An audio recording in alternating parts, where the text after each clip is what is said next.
Et salut à tous, c'est Hortaride. Alors on se retrouve pour une nouvelle vidéo. Alors là on est le lendemain de la dernière vidéo. Donc j'ai reçu ma commande comme je l'avais dit. Donc j'étais pas sûr mais là voilà. Donc de AVS Motor. Donc voilà, pas sponsorisé ni rien. Mais voilà, je vous montre les 4 tests que j'ai reçus et tout. Ça s'est très bien arrivé. J'ai commencé ça dimanche soir. Là on est mercredi. Donc voilà. Donc ça c'est le vieux piston. Donc ça c'est le nouveau piston Athena. Voilà. Voilà les deux petits autocs. Voilà. Piston très bien. Voilà. Il était sale. Bon, c'est parce qu'il était au fond de la boîte. Mais voilà, un piston coulé Athena très bien. Il coulisse bien dans le cylindre. J'aurais peut-être pu prendre du 96 même. Mais comme ça, pas besoin de faire 300 bornes de rodage, quoi, les segments. Cage à aiguille Athena, pareil, tout en Athena. Joint d'en base Athena et joint de culasse Athena. Voilà. Donc, ben, maintenant, il reste plus qu'à. Donc, on va. Ben, là, je vais tout monter. Et après, je reprendrai, je pense, plus tard pour vous montrer l'avancement du moteur. Donc, je vous dis à la prochaine. Et suivez. Donc, voilà. Alors la qualité pas ouf ouf, mais ça va, ça éclaire bien. Donc j'ai remonté le moteur. J'avais des gros doutes sur le faisceau électrique parce qu'en gros les fils du Neyman c'est ça. Voilà. Donc en gros c'était tout soudé, tout, mais c'est moi qui les ai entortillés. Donc là je viens d'avoir un soulagement, c'est que j'ai de l'allumage. J'ai de l'allumage, une belle étincelle et tout. Donc ici là je vais laisser ça pour le premier démarrage. Et je vais acheter un bouton ben, comme, ou sinon je vais récupérer en attendant genre ça là. Parce que je sais pas si j'en ai un bouton comme ça, comme le Cross B. Voilà. Et je mettrai ça dessus. Voilà. Donc là il me reste quand même pas mal de choses à faire. Là je vais m'occuper de la valve. Donc le moteur est déjà rempli en huile. Il me reste la valve, remettre les tuyaux de liquide de refroidissement. Normalement, branchement électrique, juste à mettre les riselants déjà d'Yamaha là en plastique, voilà comme ça. Remettre le carbu. Bon après il n'y a pas la vis d'air, mais tant pis. Et pouiller le réservoir et normalement ça démarre. Donc voilà, mettre du liquide de refroidissement, cap d'embrayage et voilà. Donc ça a bien avancé. Là je suis content, là ça fait bien. Voilà, il reste la chaîne des bricoles, mais j'aimerais au moins le faire péter ce soir, le pot. Donc voilà, donc je vais pas m'attarder sur la vidéo et je vais me remettre dessus. Allez.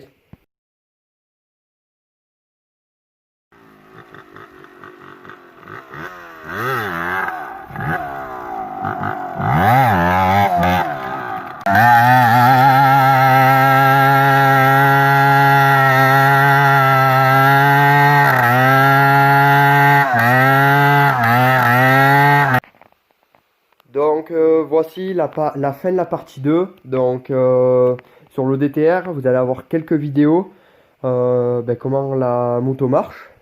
Donc je vais vous dire les quelques trucs qui me restent à faire et les quelques problèmes que j'ai rencontrés.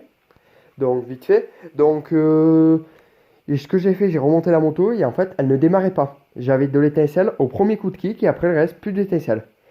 J'ai tout fait. J'ai dénudé le faisceau, je sais pas combien de fois et tout, parce qu'en fait, c'est une moto qui avait été forcée au niveau de la clé et tout. Donc voilà.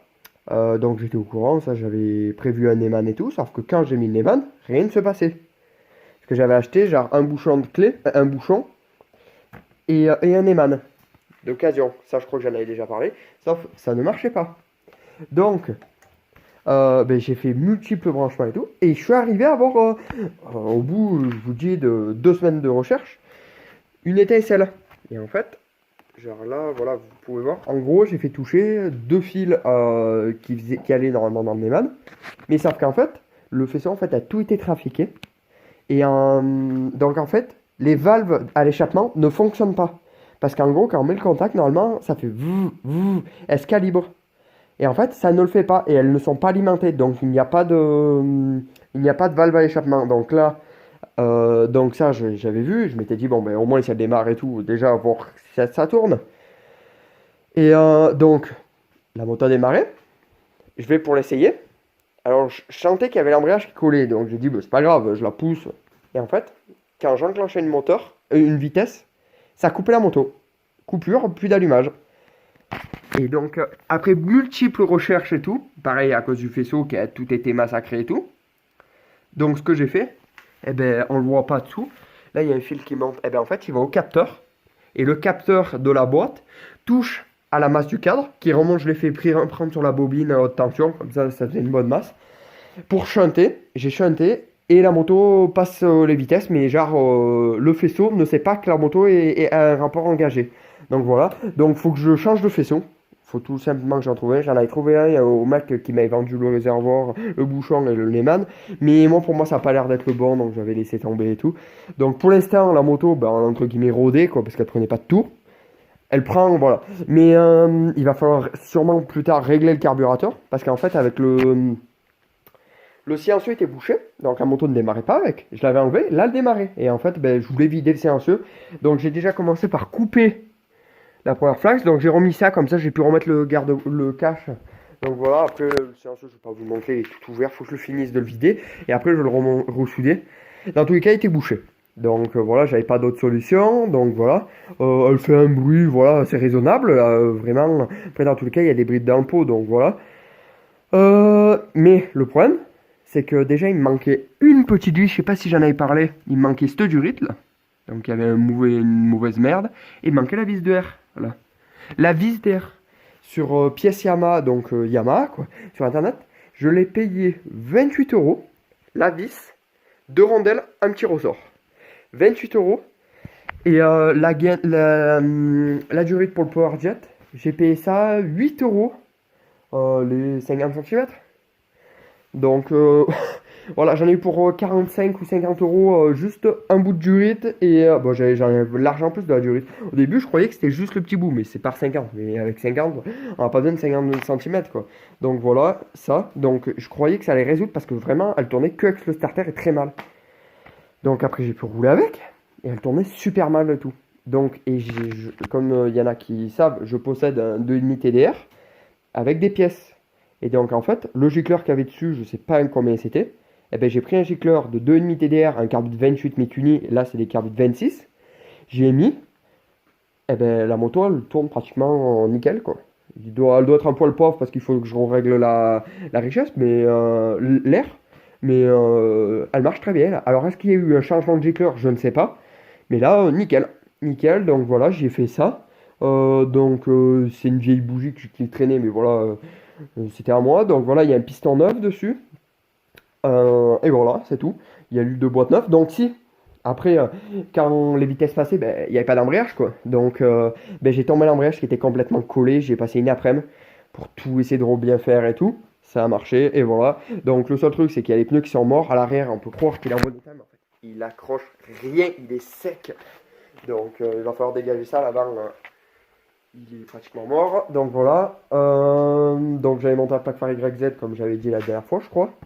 Voilà, pour le coupe-circuit, un petit on-off, très bien. Et voilà, donc la moto fonctionne bien.